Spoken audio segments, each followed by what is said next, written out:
শ্রী শ্রী ঠাকুর কোনো বন্ধন সহ্য করতে পারতেন না।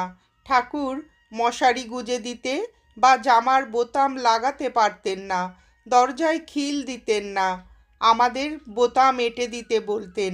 একসময় নতুন কাপড় তার সামনে ছেঁড়ায় তিনি চেঁচিয়ে উঠতেন যেন তার লেগেছে। পবিত্র হতে হবে, পবিত্রতাই ধর্ম। ঠাকুরকে দেখেছিলুম পবিত্রতার জমাট মূর্তি। জনৈক ব্যক্তি ঘুষ নিয়ে উপরি রোজগার করতেন।